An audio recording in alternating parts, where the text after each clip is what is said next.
Chapter 11, The Andromedan Council of Light's Bedtime Story, about the Island of Andara and Mila and Duresh, channeled by Daniel Scranton.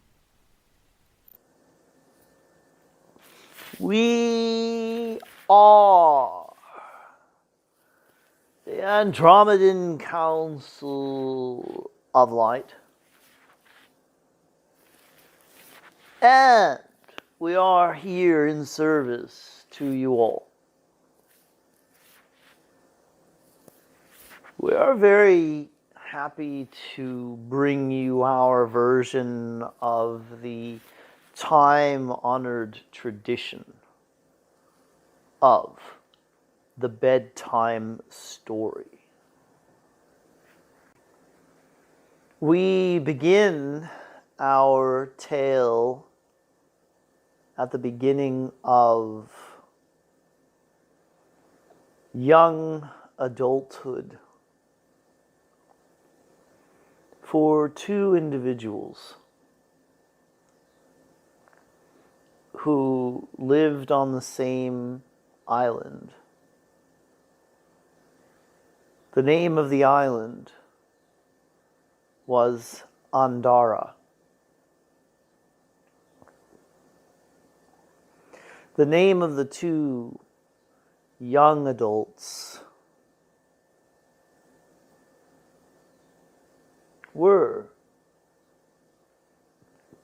Mila, the female, and Duresh, the male.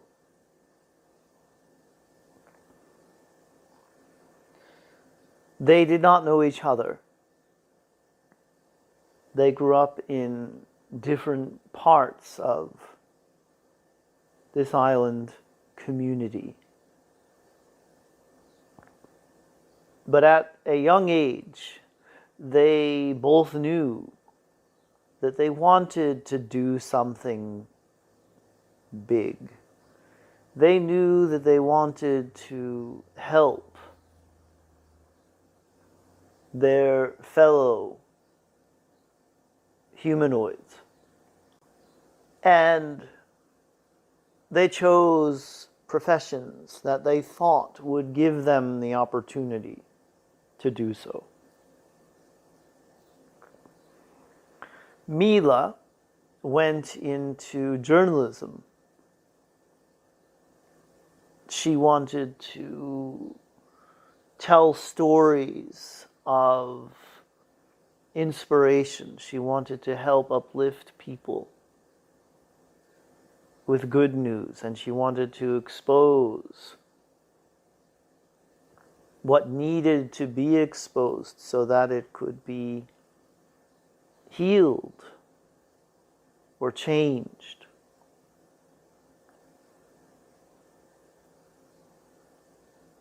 Duresh went in a different direction with his desire to be of service. He wanted to work as an energy healer.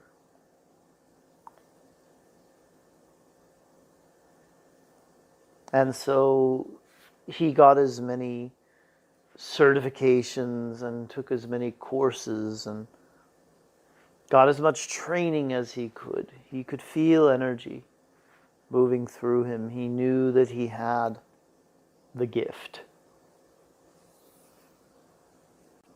But most people in that island community would go to a more traditional type of healer. One who would operate or use pharmaceuticals like the ones you have there on Earth to heal. There was not a huge calling for energy healers like Duresh, and so he did as much of that work as he could. He sought people out. He let people know that he had a gift and he wanted to share that gift.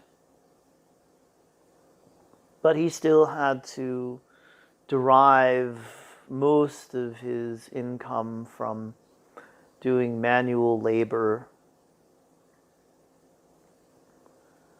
and never really felt that the work that he was doing was wanted or even needed.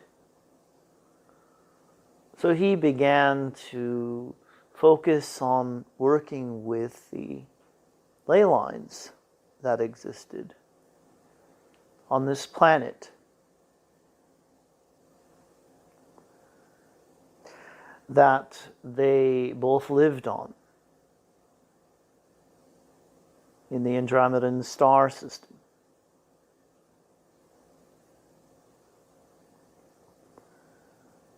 This beautiful planet of theirs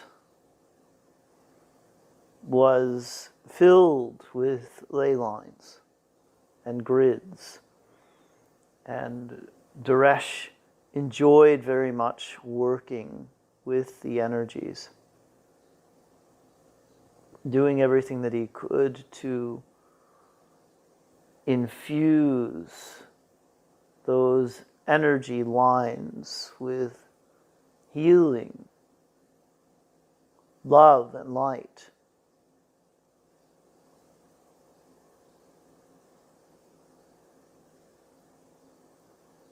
He spent almost every day tuning in to the healing energy that was available to him and projected it down into the soil of his planet. Now, Mila had gotten all of her schooling that she could get and wanted to do human interest stories for the news. It was a small island community, and there was really only one news outlet. She was able to get employment, but was unable to do the stories that she really wanted to do. She would take whatever stories that they gave her, however, and she would do her best to give them a positive and uplifting spin.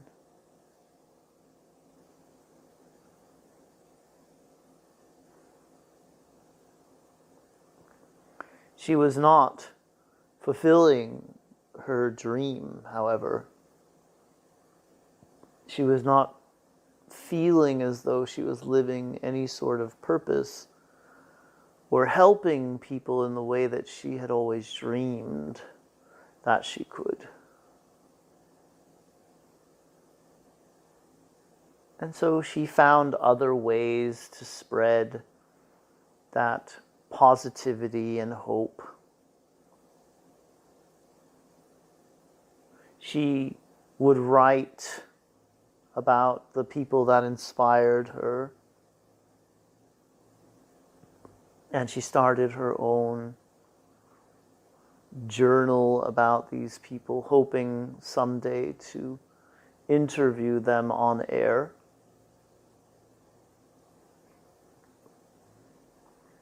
This planet, as you may have guessed, was at a similar place where Earth is now, in terms of technology and in terms of the consciousness of the people.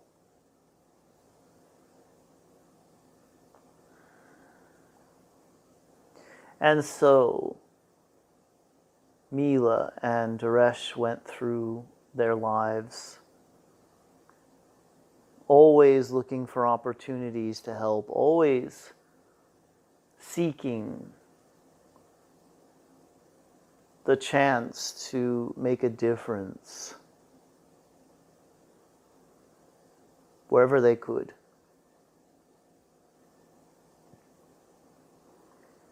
Now, as we said, this planet was very similar to yours. And so, on a continent, thousands of miles away from their island, there was an earthquake. And it was a big one. And wherever there was an earthquake of this magnitude, whenever the plates moved underneath the massive continent, the small island would be in a state of panic about the possibility of a tsunami. And this time was no different. The word got to the small island quickly, and people began to do what people do in these circumstances.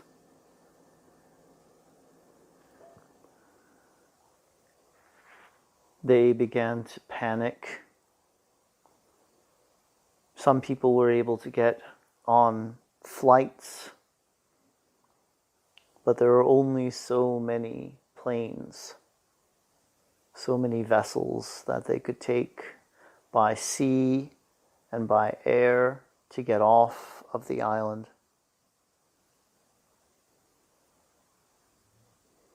And the rest of the people were stuck. They didn't know what to do.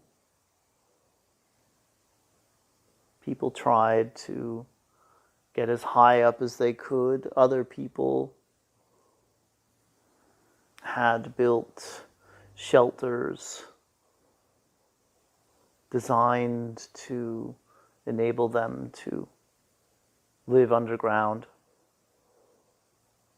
because of such an occurrence. But the vast majority of the people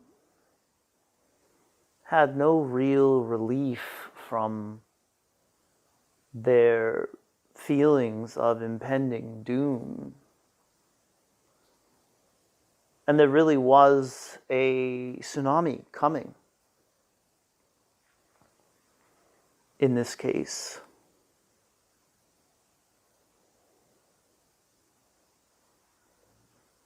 And so the panic was justifiable.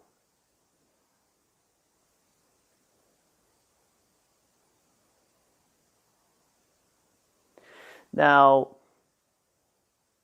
Mila was called upon to do a story live near the coast where the tidal wave was certain to come in. And she was happy to do it because she knew that she would have an opportunity to soothe people, to perhaps get a message across that she wanted people to hear, a message of hope, a message of coming together as a community to work through whatever might come. And of course, the news division that she worked for wanted her to express her fear and panic, to look the part of the average person and what they were going through as the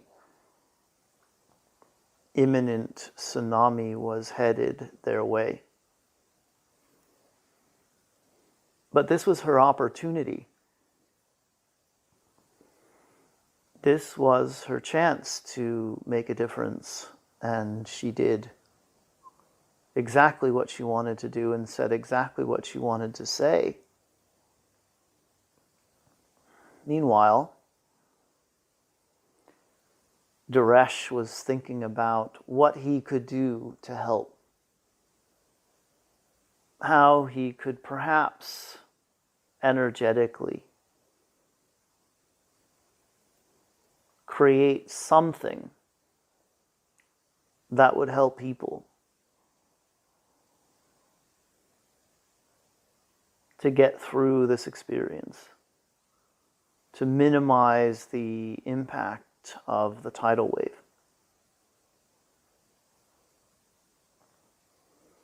And so he began doing the thing that he would always do.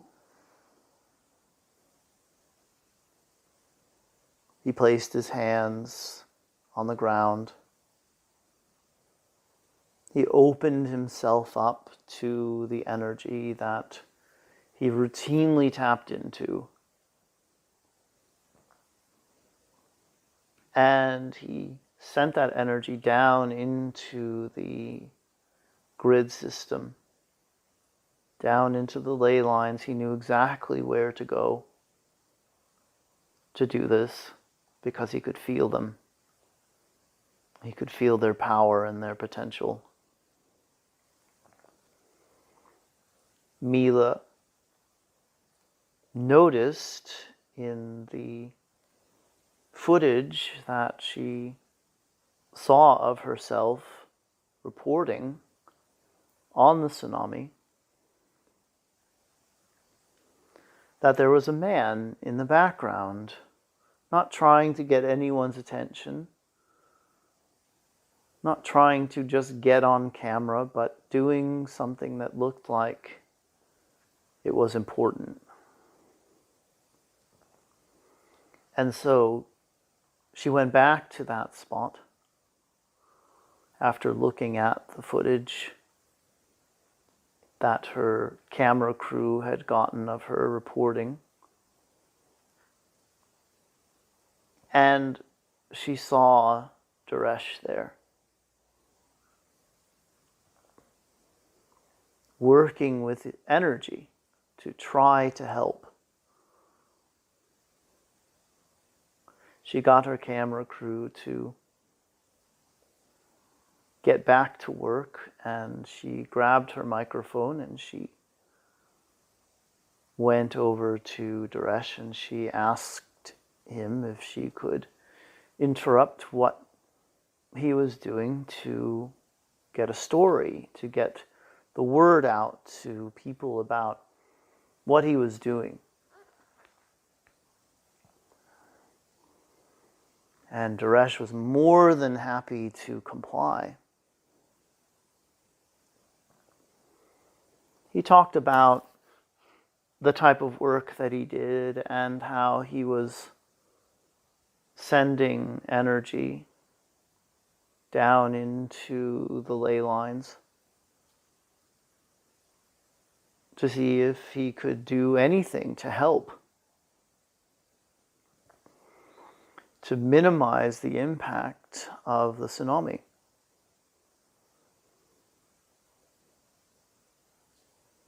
And Mila saw the opportunity that was in front of her. And so she implored the people of the small island community to come to the shore.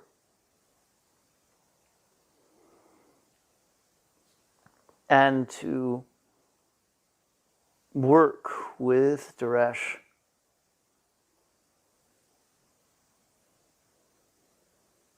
to help with this process, whatever it was.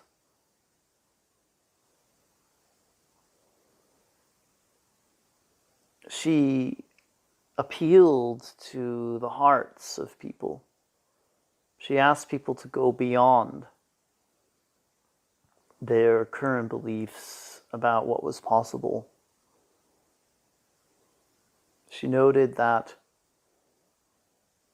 this could only help. It couldn't possibly hurt those who were unable to find any sort of high ground or underground shelter. They might as well come together as a people to see what they could do to make a difference. And everyone was glued to their devices, and they saw the report. And soon there was a crowd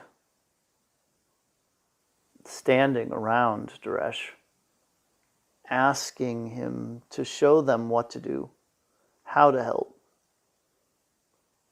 And of course, Mila began reporting on this phenomenon of how people had come together.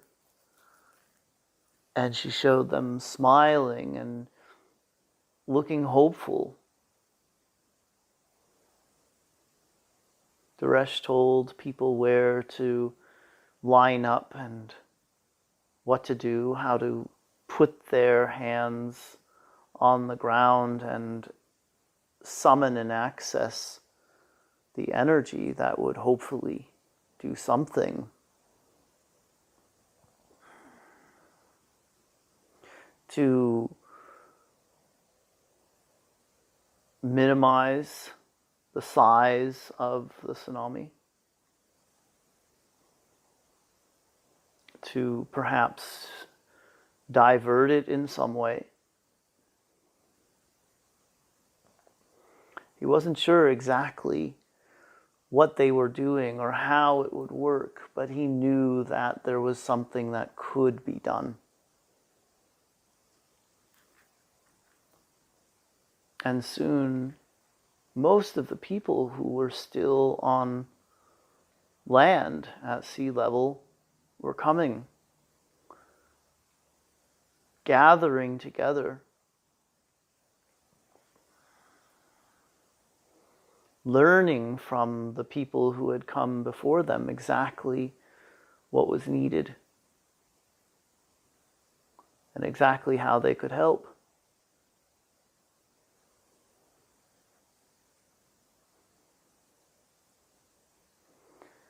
Duresh was even given the ability to address the people with the technology that Mila and her crew had, to spread the word of exactly what they were doing and how.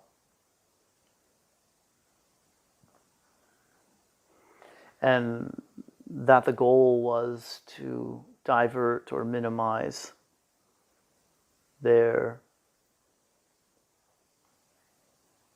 imminent tidal wave that was approaching. And so there were now thousands of people putting their hands on the ground, focusing on sending energy into this ley line and out towards the ocean.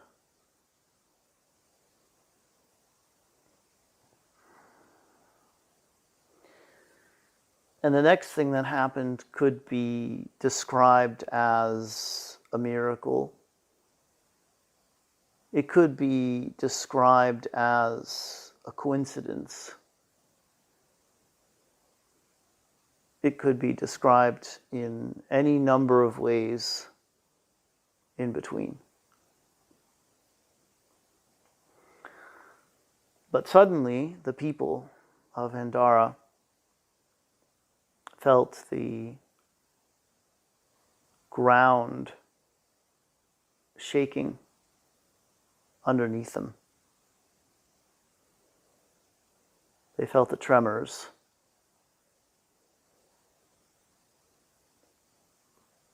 And there was their planet's version of an earthquake. happening on their little island. And it was strong, it was powerful.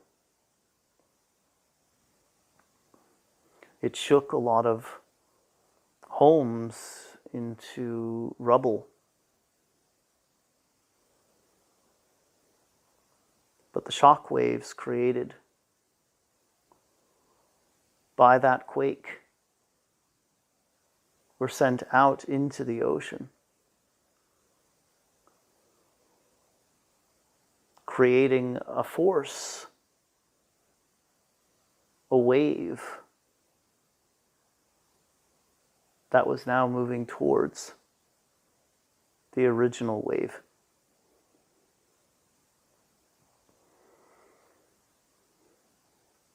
And still hundreds of miles from the shore of this tiny island, these waves hit. They collided.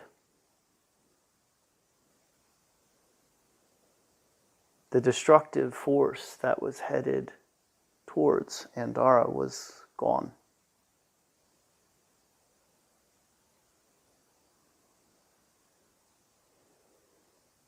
It had been countered by a force of equal strength, equal magnitude.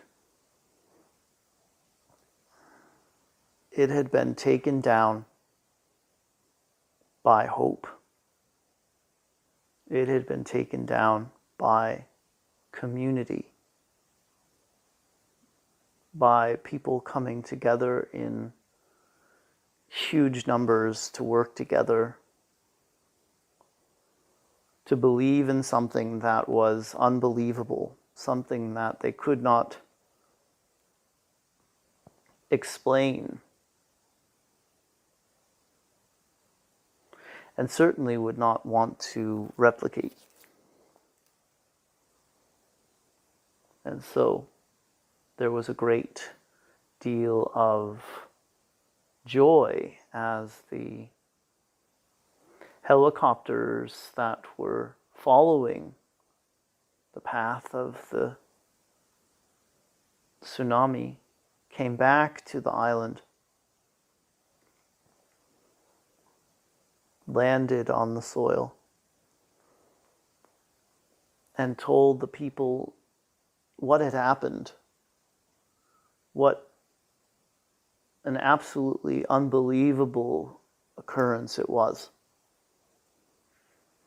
How, if they hadn't seen it, they wouldn't have believed that it was true, that it was possible. And the people of this small island celebrated. They danced, they sang, they ate and drank. And in the coming weeks and months, they worked together as a community to rebuild the homes, the hospitals, the schools, all of the buildings that had been damaged by their self-made quake.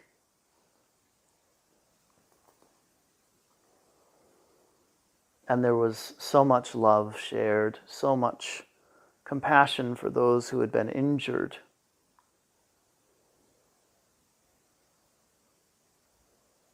And there was an acknowledgement on the part of every single person that what had happened was far better than what was going to happen if they had done nothing. Now,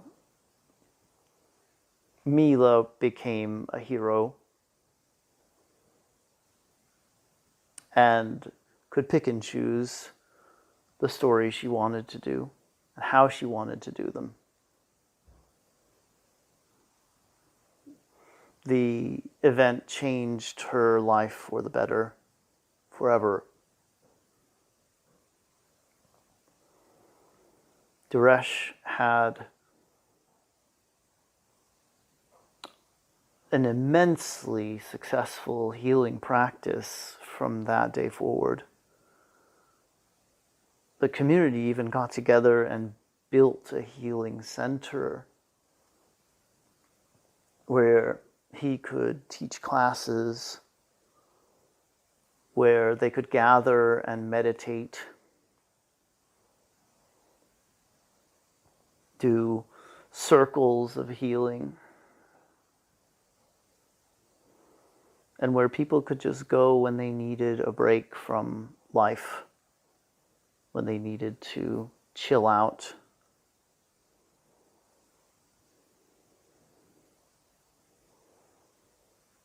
And eventually Duresh and Mila started to see each other socially and then romantically.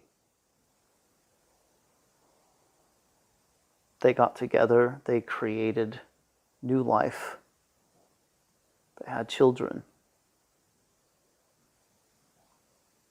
And their children knew of the miracle day that brought their parents together. Their children were raised knowing that miracles were real and that people had the power within them to change anything. No matter how daunting the impending doom seemed that loomed so large in their lives.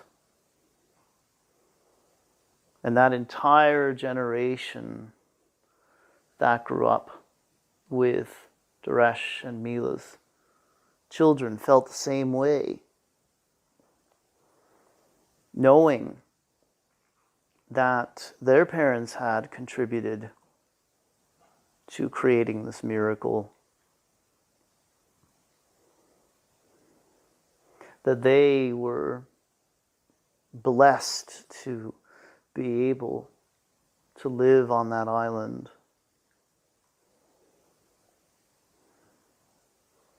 to have such a strong community, and to have the power to change whatever reality was in front of them.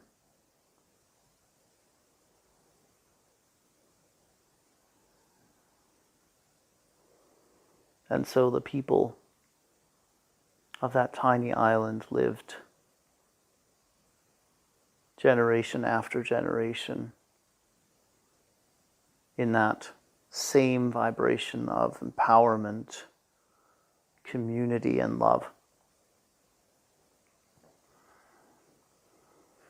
And that is the end of our bedtime story. We hope that you enjoyed it, and we hope that you will have sweet and pleasant dreams if you are about to drift off to sleep. We are the Andromedan Council of Light, and this has been a pleasure for us.